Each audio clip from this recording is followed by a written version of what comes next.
At the last city meeting, the city manager presented a so-called fun fact regarding homelessness. What a missed opportunity. Imagine how much more informative the presentation could have been if it specifically addressed homelessness in Oxnard. with local research and data on the homeless population of Oxnard. However, the city manager chose to generalize the subject. Perhaps this is why he offered the same tired solution that most city governments like to give people: more housing. Allow me to continue with the city manager's choice of the fish to explain why more housing is not a viable solution, at least not for Oxnard. Let's say one fish owns some fish houses and allows other fish to rent or buy them to live in. But the owner fish charges way above what even middle-class fish can afford for a fish home. No problem, say the city official fish. Let's build more fish housing. The city fish go ahead and build fish housing, yet they do so in affluent fish areas of the fish city. Areas that have high-priced grocery stores, and a fish car is needed to get around because the city official fish have historically neglected the fish public transportation system, so you cannot get anywhere in this fish city without a fish car. Well, how can homeless and working class fish afford to live in these new fish housing areas? No problem, say the city official fish again. For every 80 fish housing units, we will include 3 low-income fish housing units in the same complex. But even if 200 fish housing units were built, that would mean that there still would only be 7 low-income fish housing units available. And we haven't even spoken about how the so-called low-income fish housing units aren't even realistically affordable, even for fish who work, let alone homeless fish who might not have access to jobs. Because unfortunately, many of the other fish, due to prejudices and stereotypes, discriminate against homeless fish just for being homeless fish. But I digress. City official fish can approve and build all of the fish housing they want. But without addressing fish rent control, unaffordable so-called low-income fish housing units, fish housing only being built in inaccessible affluent fish areas, my point is, that's not the answer, homie. More housing is not going to solve homelessness. You don't even pay attention to the housing that already exists and how these slumlords have people living in dehumanizing conditions. How are you going to say that more housing is going to solve this homeless issue? Please make it make sense. Okay, our next speaker is Ray Platel. Ray Platel, followed by Leah. Ray Platel, 3 minutes. That was on me. That was on me. I didn't practice the speech. That was on me. My bad. Thank you. My bad, homies.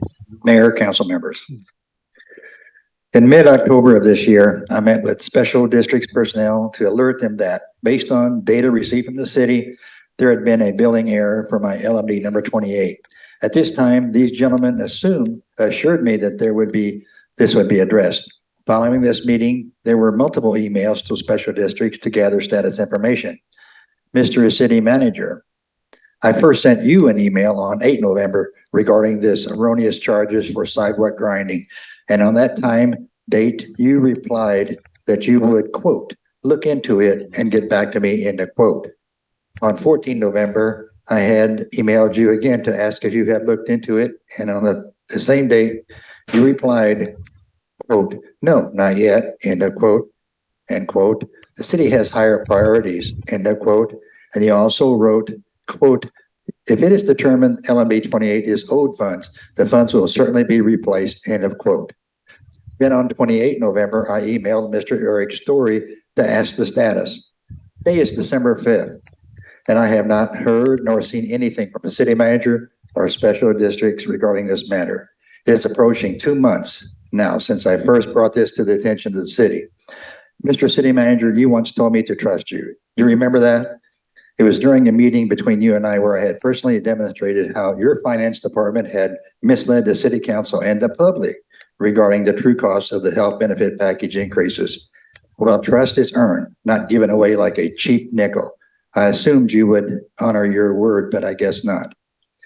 It's been some time since you claimed that you'd get back to me. It's been even longer since I brought this up to the special districts leadership. How long does it take the city to correct a simple error? What does it take to get the city to take action? If this billing error has been resolved, I'd like to know tonight how it was resolved and see proof tomorrow. If it has not been resolved, I'd like to know tonight, when is it going to be resolved? The city's excuses are extremely flimsy. The city committed this error without the assistance of a budget person within the special district's office. Therefore, it seems reasonable to me that this error could also be corrected without a budget person. The city has a full finance department paid for with taxpayer dollars, yet this error cannot be corrected.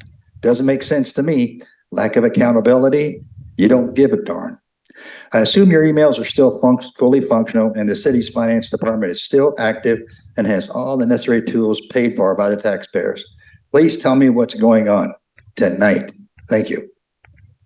Okay, our next speaker is Leah D. Leah, and followed by Sarah N. Nahola. Leah. Mhm. I am here today to demand that the Oxnard City Council listen to the residents of Oxnard and sign on their support to Resolution 786, wherein Congress has drafted a resolution calling for an immediate de-escalation and ceasefire in Israel and occupied Palestine.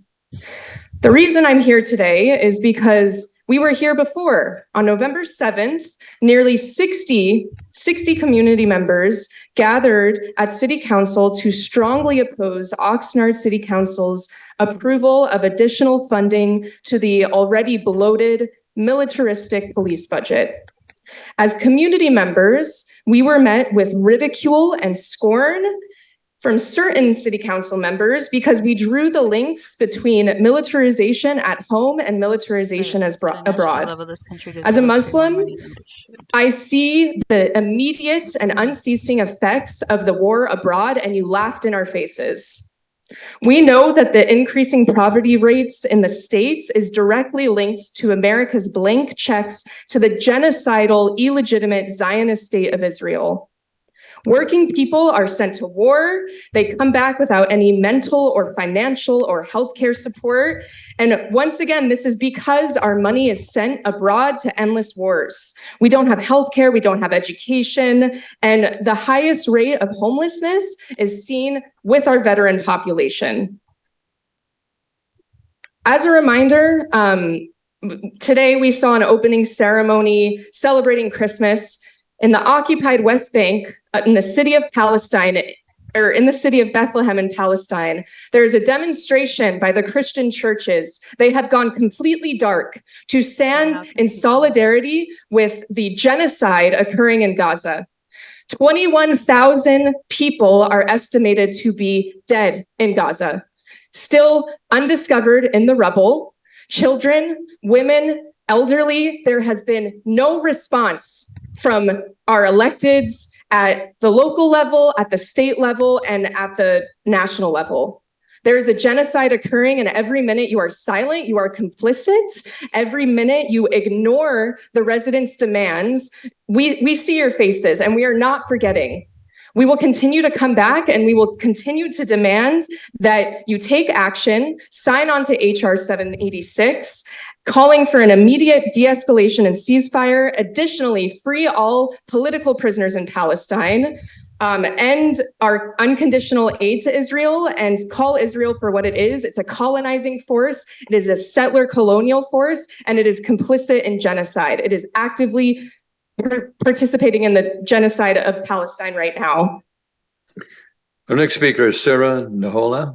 Sarah. Excuse me, Mayor Zaragoza, just for the record, Councilmember Madrigal joined the meeting at 6:25 p.m. Thank you, Madam Clerk. Sarah. Hello, my name is Sarai. I've lived in Oxnard for 20 years, my entire life. I'm here to ask that the Oxnard City Council sign on to House Resolution 786 that calls for the immediate ceasefire in Israel and occupied Palestine and divest from the militarization of Oxnard Police Department. This is an international issue that should concern us all. A genocide is occurring, and the minimum we can do to affirm that Palestinians deserve justice is to pressure for a ceasefire. It's the first step in standing against Israel's occupation and genocide of Palestinians. Since October 7th, 14,500 Palestinians have been confirmed to be murdered, 8,000 of them children. Over 20,000 people have been injured, and at least 70% of the population in Gaza has been displaced. More than 50% of all housing units have been destroyed. On top of that, there's been a denial of humanitarian aid to Palestinians living in the Gaza Strip, including restrictions on food, drinkable water, medical care, and electricity. We call for the permanent ceasefire, the release of all Palestinian political prisoners, unrestricted entry into Gaza for humanitarian aid, restoration of basic needs such as clean water, power, and internet, and a permanent end to illegal Israeli occupation and terror. This is not something you can opt out of. If the people here are demanding that you stand for this issue, it's because we're aware that justice for Palestinians is tied to the liberty and justice of the people in Oxnard. The issue of Palestinians is an issue of all working class people, so it garners the support of all working class people. The March on Washington on November 4th is proof of that, with 5,000 protesters that shouted for a ceasefire. As a genocide unfolds in Gaza, it has become strikingly clear to the people here in Oxnard that our interest is that of the interest of the Palestinians. With a history of brutality and murder, the Oxnard Police Department exists as an oppressive force to the people it's supposed to protect. Yet they've just been approved for the purchase of military equipment on November 7th. This is after the Anti-Defamation League sponsored Chief of Police Jason Benitez's recent trip to Israel for a week-long seminar taught by the Israel National Police. We don't want the police department that has already claimed the lives of so many people to be trained in racist and suppressive tactics by the Israel National Police and have access to military-grade equipment. We stand firmly against military occupation from Oxnard to Gaza. Silence is harmful and an act of support in genocide. This is how you're acting. We see it and the world sees it. We should hope this isn't how you are, but that's how you're misrepresenting the people of Oxnard. Our humanity, empathy, and sense of equality is not limited to the boundaries of Ventura County.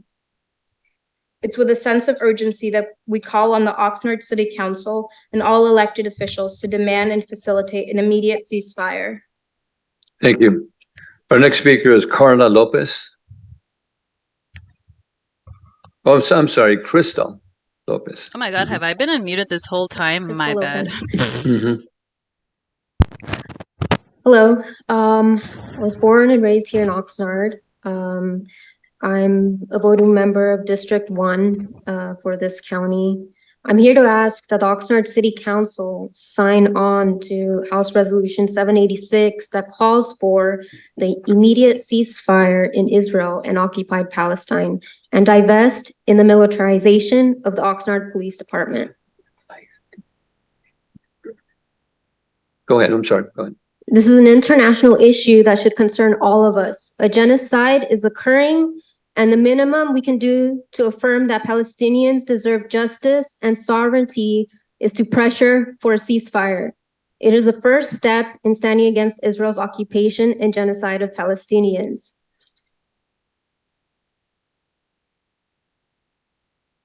For decades, the Israeli government has perpetuated injustice, inhumane violence, and illegal seizure of Palestinian land.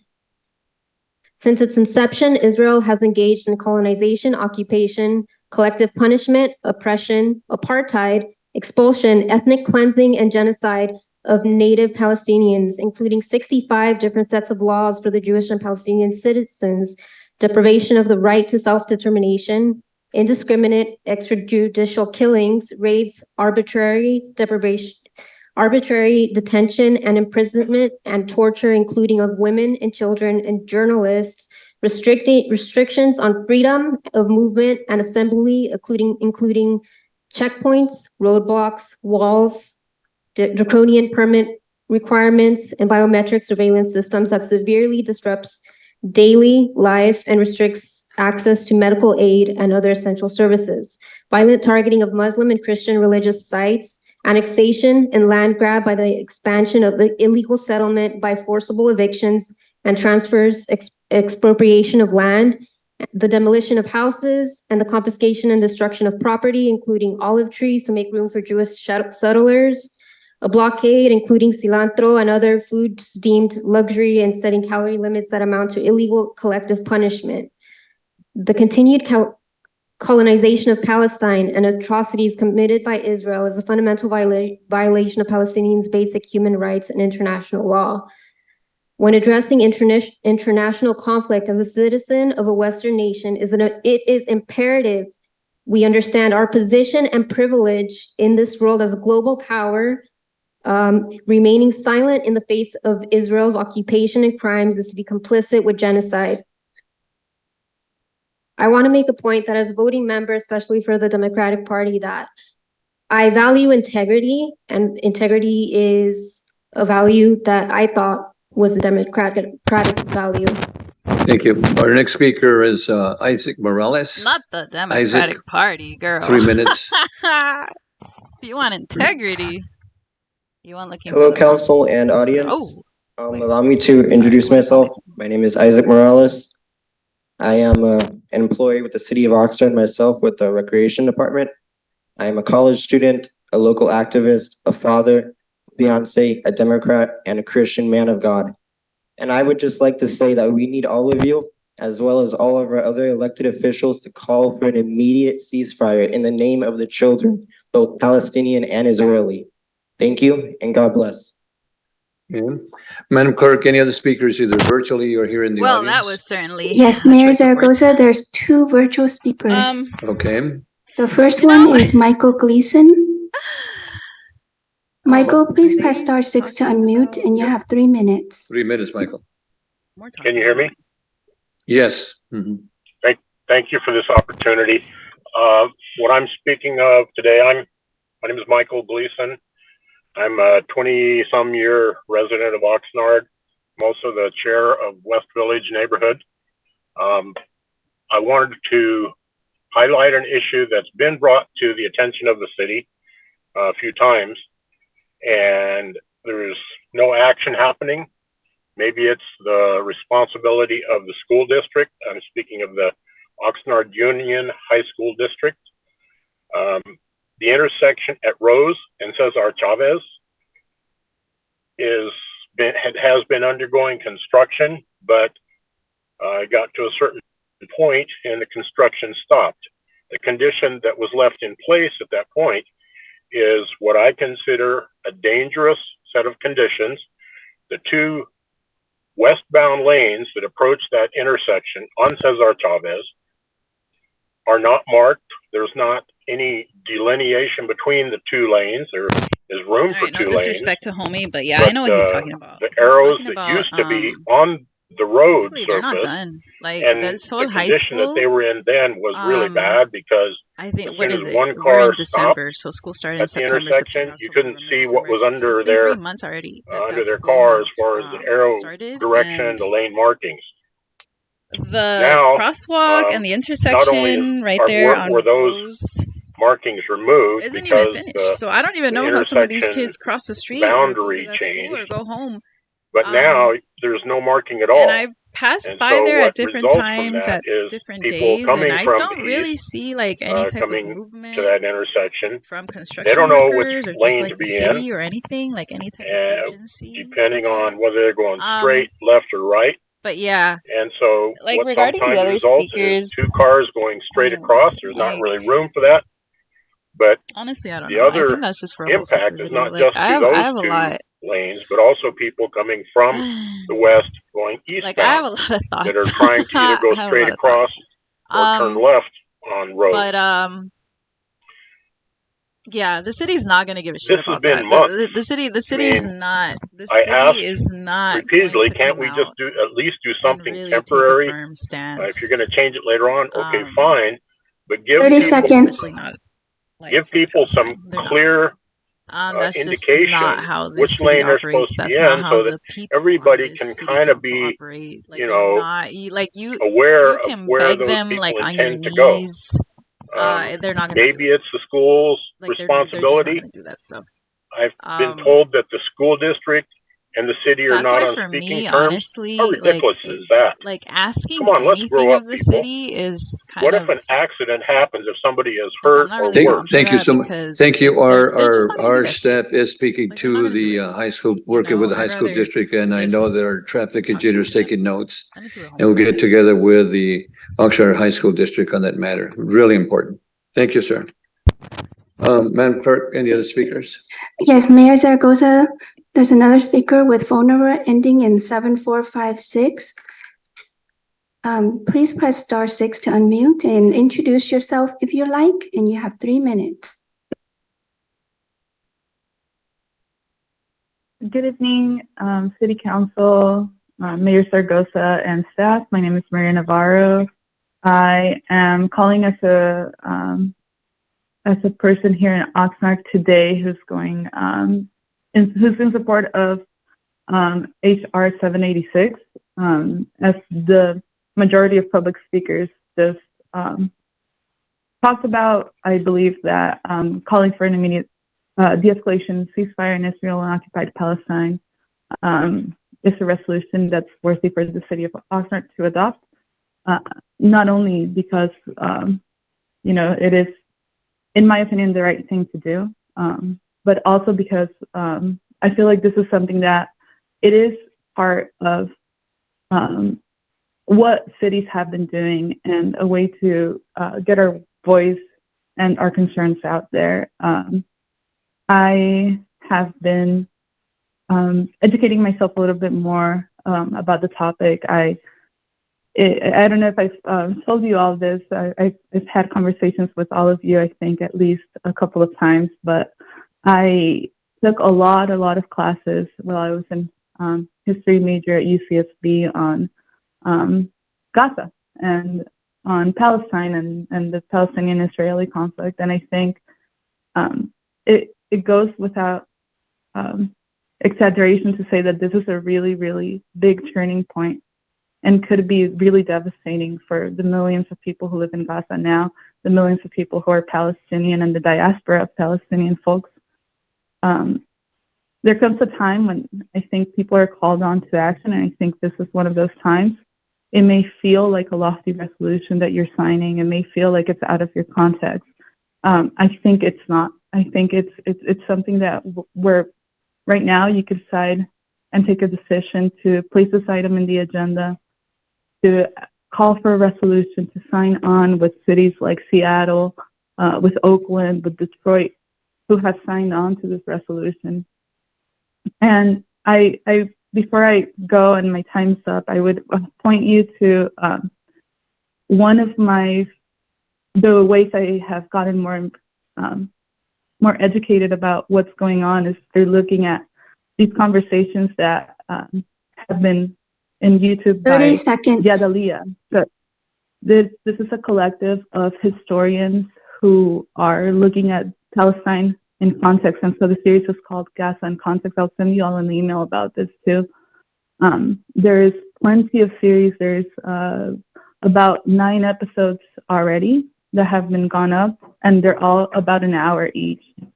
They all explain what's going on in Gaza, and I am looking forward to possibly having more conversations with you all. Thank you. Thank you. Madam Clerk, any of the speakers, either virtually or in person?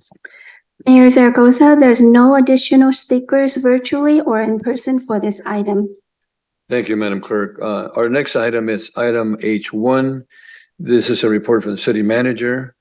And the subject is local government fun facts, Southern California illegal food vendor problem.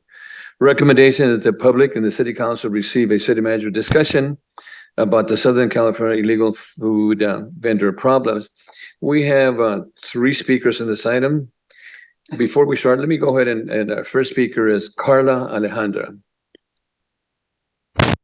Is Carla here or virtually? Carla is virtually. Carla, please press *6 to unmute, and you have 3 minutes. Per a previous meeting that I saw, one of the speakers asked to speak after the city manager presentation, and you allowed her to speak after. So I was wondering if I could be shown the same courtesy for this Council members? presentation. Okay, then we'll call you after we finish this. And then let me call Karima Yusuf. Kyremin. Is she virtually or? Karina, please press star 6 to unmute and you have 3 minutes. Hello, can you hear me? Yes. Hi, my name is Carmina. First, I just wanted to put a little comment on Mayor Zaragoza. Next time, if you're having a moment of silence, please have a moment of silence for Palestine. Palestine is going through a genocide. More than 21,000 people have been murdered at the hands of the state of Israel and the United States. So please acknowledge the lives lost and don't be vague. So today I'm going to talk to you about the quote fun fact that you presented today about illegal food vendor problems. First of all, to echo Councilwoman Basua's comments a few weeks ago, telling us constituents that we are unbehaved, which is why y'all need to militarize the police. Y'all need to actually start behaving. Instead of asking your constituents to behave, y'all need to listen to that yourself. How can we behave when every institution is failing us, including city council? Police are militarizing and making our neighborhoods unsafe for people of color and Black folks. Y'all should behave and represent your constituents who are more than 75% Latinx and 30% are immigrants. To frame street vendors as problems shows how disconnected you are from your own communities who are trying to provide for themselves. The criminalization of street vendors fuels state-sanctioned violence. Many of these street vendors are selling produce or food in places where grocery stores might be a little inaccessible for older people, for kids, for people with disabilities. And I'm sure that many vendors turn to vending to make ends meet because rent is increasing and losing jobs after the pandemic. The majority of street vendors are run by immigrants and people of color, Spanish-speaking, low socioeconomic statuses, and elderly members who face harassment from law enforcement across the nation and from people in our own neighborhoods in Oxnard who are racist and classist. The problem that you are framing here today The problem here today is framing street vendors as a problem in our neighborhoods. Do you know that having a permit is highly unaffordable and is a complicated process that is a struggle to obtain for these street vendors? Putting the blame on street vendors versus on our own city council is just evident that immigrants and people of color are criminalized in this nation and in Oxnard City. Stop criminalizing your constituents using law enforcement. 30 seconds. Policymakers are so quick to make issues for street vendors instead of helping them, instead of supporting the economy, instead of supporting immigrant rights, and instead of offering them equal opportunities in labor rights, making permits easier to get for these street vendors, or even having a conversation with them. Include them in your policymaking and stop criminalizing your constituents and stop criminalizing street vendors. Next speaker is what was that? Davina Garcia. Mayor Zaragoza, Davina is currently not available virtually or in person. Okay, do we have any other speakers for this item? Mayor Zaragoza, there's no additional speakers virtually or in person. Okay, then we'll go ahead and go with the city manager's report and then we'll call Carla after then. Mr. City Manager. Thank you, Mr. Mayor. So I will have this brief discussion and I'll also address some of the earlier comments at the end of this segment. So let me go ahead and ask Diego to bring up the deck here, because it's this issue in some ways has come around full circle, but not to the original beginning point. So some of the statements we've heard so far are frankly out of touch or out of date with actual current reality. So similar to some of the other issues that I try to provide a context where we are, in addition to our surrounding neighbors, and in some instances, whether it's the region, the county, the entire state, or the nation, and put it into context. So this is, I believe, a statewide problem, we've only been looking just in Southern California region. So to begin with, I want to be clear, this is not, as everyone always assumes, this is not a city of Oxnard created problem, but we are bearing with this. Who's assuming that, brother? So not too long ago, some of our state legislators, not ours from this region, but specifically from the Southgate Long Beach area, proposed bills in Sacramento to provide more opportunities for street vendors to work. And if you look at the legislative intent of these state laws, I think it's understandable. The problem we are all confronting now across the state are basically the unintended consequences that were unfortunately not anticipated. So you can see here some recent stories with regard to these laws. And so let me go to this now. Only 3 years ago, we had a lot of people in this council chamber upset at the city because we were upholding the permit requirements to sell food on the street, specifically the health department's requirement for food safety. So I'm gonna see, Diego, can you press play real quick? This is only a minute long. It's just a reminder, 3 years ago. Good evening. My name is Sofia Vega. We definitely are here for justice for our eloteros, paleteros, and floristas and other roaming vendors in Oxnard. We also need answers. How many cars and product has been confiscated, and to what retail value does that product have? All monies that were confiscated, if any, where is proof of receipt, and where was that money applied to? Who has authorized code to act in this manner? Who is giving them the green light to conduct this behavior when county health has jurisdiction over food vendor? Why hasn't the city passed an ordinance from the 2018 law that was signed by the governor? If you're willing to do something, do it now. You say you will revisit this. We hope to see some action. We hope to see justice. Harassment for our eloteros and everybody else, our street vendors, needs to stop. Put this on your agenda and let's see the action. Thank you.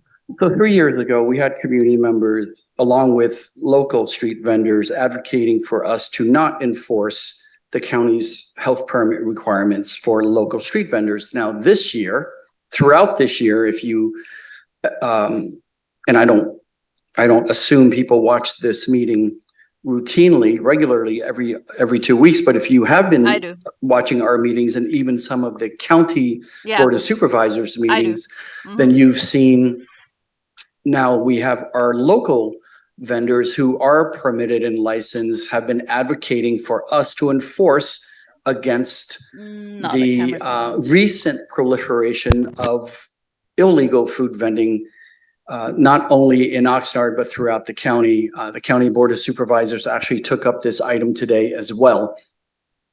And what our local vendors are saying is, hey, we've gotten our food permits. By the way, they're not difficult to get anymore. We've gotten our business license tax.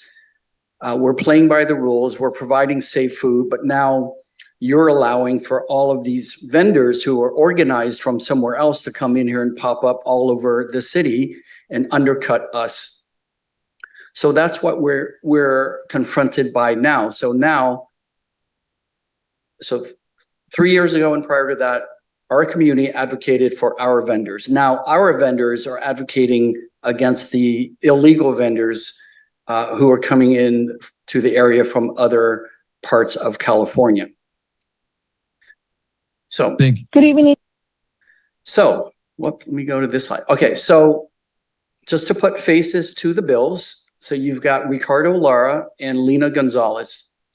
These were state senators. I believe Mr. Lara is now the state's insurance commissioner, and Ms. Gonzalez is I believe still a state senator. But it's these two bills referred to by bureaucrats as SB 946 and SB 972.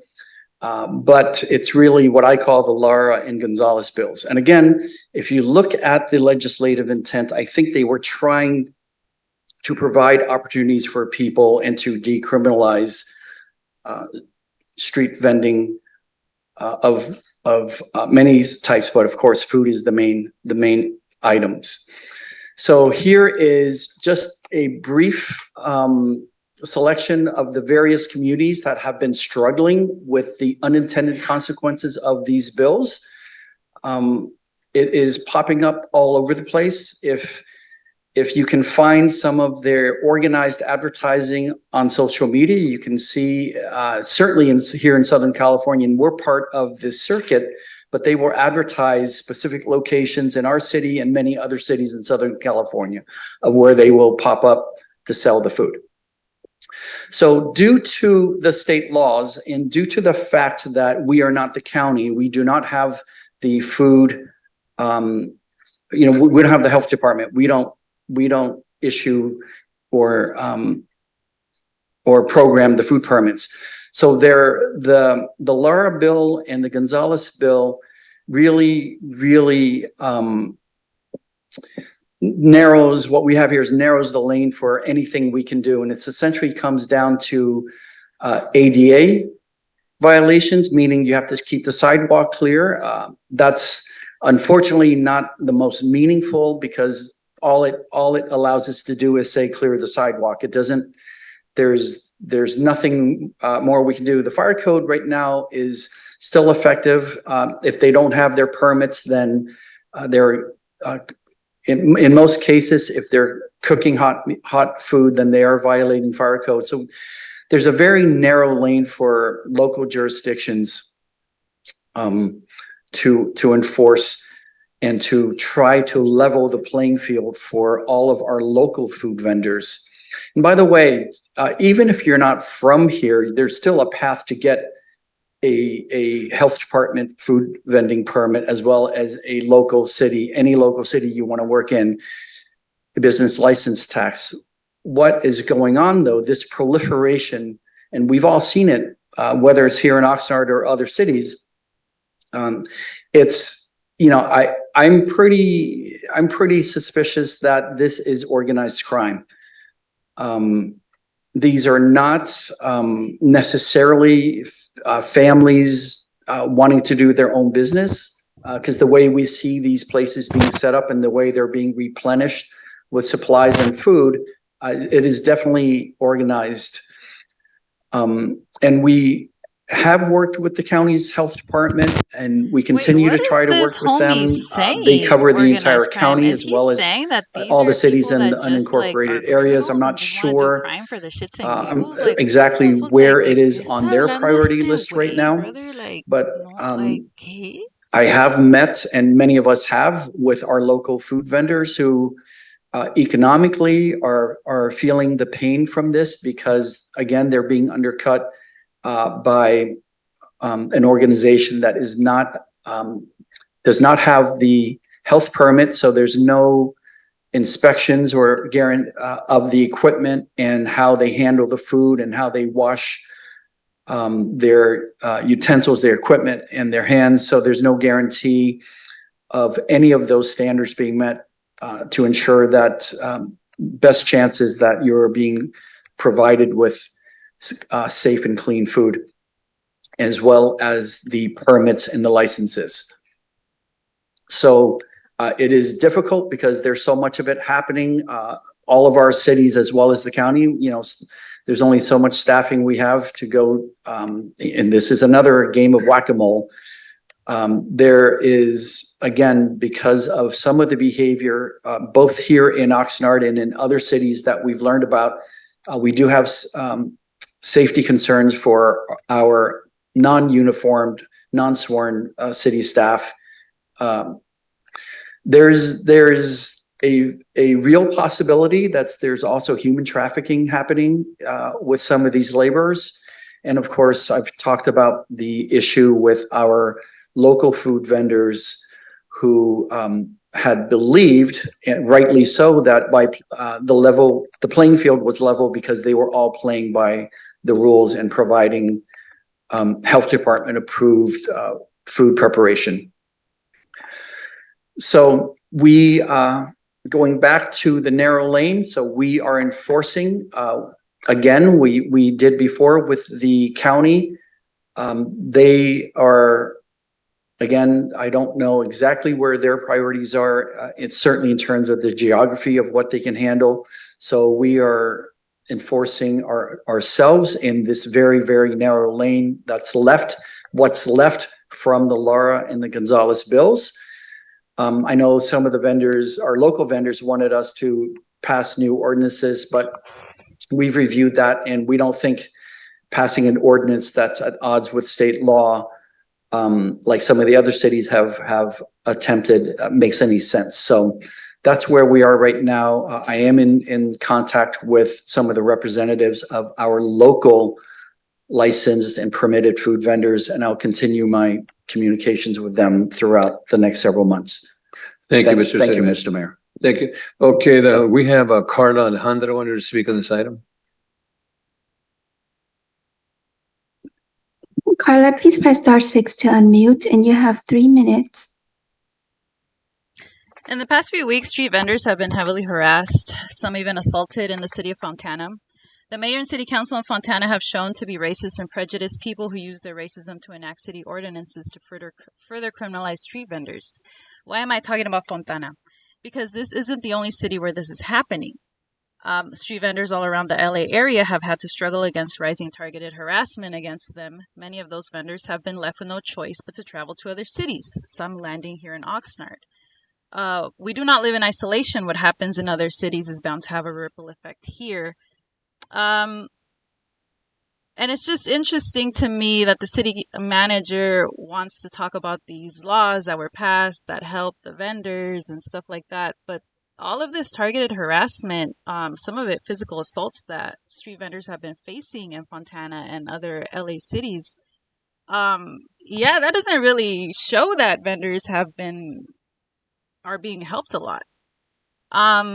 And honestly, I just kind of want to address the ridiculous statement of implying that these unpermitted street vendors are linked to organized crime. Do you not hear how ridiculous and frankly ignorant that sounds?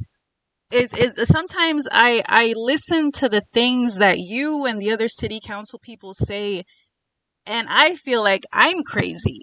Because I sit here and I think, how can you say things like that are so ridiculous and unfounded and ignorant and frankly uneducated with no research done?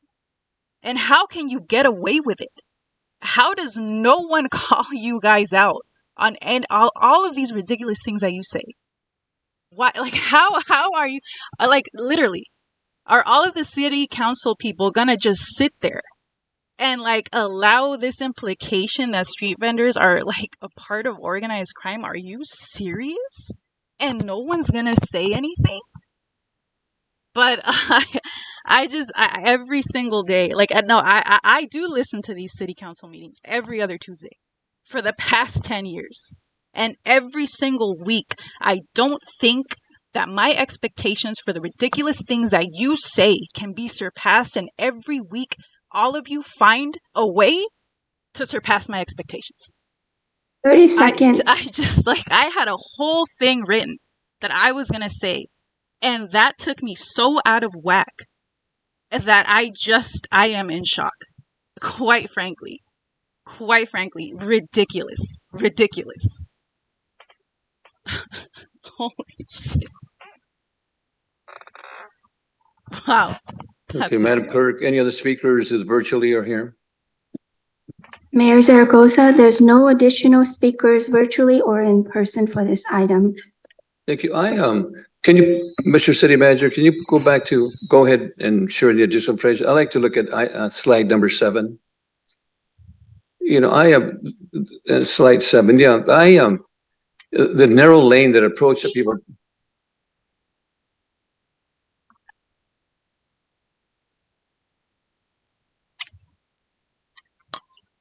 Nah, brother, that honestly, like, I went completely off script because that pissed me off so much.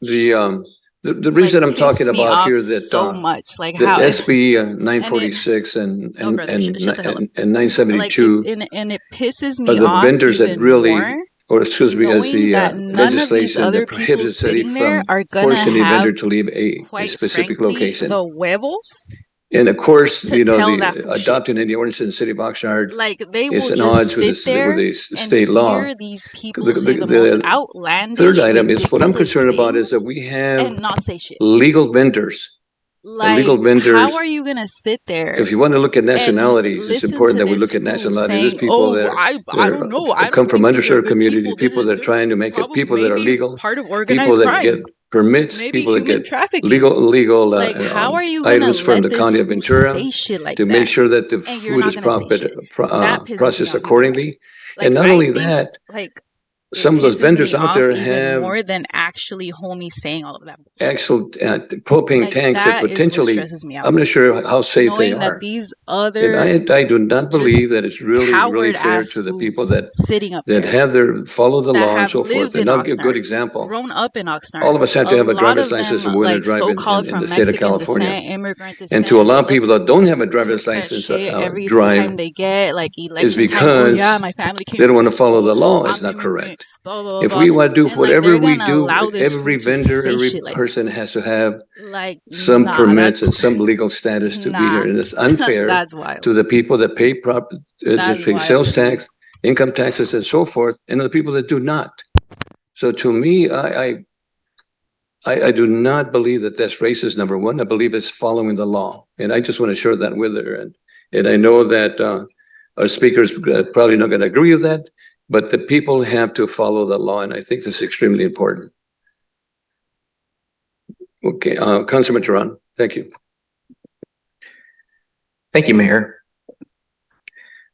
I appreciate the information for the public. I have a feeling that there's maybe an important distinction that may need to be made here. The beginning of the presentation highlighted the back then in 2020 and then in 2021 when I joined the council, local issues that were surrounding push cart vendors, eloteros, and folks who were selling ice cream, and stationary folks who were selling like flowers and trinkets and things that people can buy as gifts. Tonight, I believe we're focusing mainly on the pop-up style taco vendors or hot food preparation that are not mobile like we would see with our push cart vendors, which I believe was the original intent of those two bills to create an easier path for permitting and decriminalization of those activities. And in fact, I think on Laura's picture, the logo had a push cart as that. And I absolutely understand that. And I read through the legislation and you can see the intent there when you actually read it. But tonight we're talking about, correct me if I'm wrong, those hot preparation, bring a grill, a propane tank, set up a canopy and lighting and a generator and sell tacos or hot prepared food or drinks on a street corner. Is that correct, Mr. City Manager? Yes, it is. Okay, thank you. And I only ask that because, it's important that that distinction be made so that the public is clear on that and we know exactly what it is we're talking about tonight. And anyone out there can do a public records request on the emails received by the council, especially by the mayor, from our food vendors who are permitted food vendors, many who are local to the city of Oxnard or in the county of Ventura, who have their own businesses where they have gone through the process of getting proper permits, getting the the city tax certificate, getting food safety and food health permits from the county of Ventura. All a significant investment, many of whom, again, are local, many of whom are family, locally owned, many who are monolingual Spanish-speaking individuals. And the number of emails and phone calls and visits to the office that the mayor has received, I think is important for folks to understand that this is not an issue that city officials from any or from this city or some of the other local cities that are grappling with this I don't think anyone's looking to target anyone for no reason at all. This issue that's popping up, this fits within the categories under the two bills that were highlighted, and this affects economically our local residents who are saying that this is affecting their business. And again, do a public records request on the emails from those folks, not only on us but on the county supervisors. I've seen them speaking at their meetings with regularity. And you know, when I hear folks say I've lost X% amount of my business because I have to pay for my overhead, I have to pay for my staffing, and it costs me, you know, $5 to make a quesadilla and I have to sell it for $7. How can I beat someone who comes in and sells it for $3? Like, what can I do? What are my options? And it's difficult to tell them, well, you know, I can't answer your question. I honestly don't know. I can't tell them, well, lower your prices to match the street vendor who has little overhead. They'll go out of business. They have their own families to take care of. They have their own staff to pay. And again, these are your neighbors. These are people you went to high school with. These are people who live in the city of Oxnard or in the county of Ventura who have gone through this process of being entrepreneurs and are contributing to our local economy. And so I only say all that to really get to the point that I've talked with some of the pop-up taco vendors, and I don't think what the city manager is getting at is that they themselves are criminals or involved in organized crime. A concern that I have is that some of them may be working in an organized fashion where they are working for someone who is saying, you're gonna pop up on this corner, this corner, this corner. I expect you to sell this much tonight. I expect this much to come back tonight. And this is how much you're going to be paid. And when this is all a cash only business, or when it's organized at that level by some individual or individuals, that, I'll use the word, could be exploitation of people who are the ones doing the cooking, taking the risk, being here and doing this selling. Somebody's making money off this, and I'm worried it's not the people who are selling the food. And people are being taken advantage of, or possibly being taken advantage of. And I think that's what the city manager is getting at with the statement around this being organized. And so I have to say that we've seen it in this county before. There are legitimate businesses and illegitimate businesses that operate in that fashion and exploit people and exploit their workers and operate in the shadows, but also at the same time in plain sight. So I think that's important to notice here. And the last thing I'll say is, as I mentioned, there are vendors in our city and in our county who have done what the expectation is to get permitted and be able to sell food, hot food, in a way that is safe and reliable, but is also the expectation. Again, they are your neighbors, they're your family members, they are people you see every day. And I would go out of my way, I'd pay extra to help my neighbor out if they opened a shop or opened a business. And it was a choice between someone who is coming from LA for whatever reason and doing things not on the clear path. That's wild. Like, and a neighbor who is doing things the way they're supposed to. I mean, for me as an individual, that's an easy choice.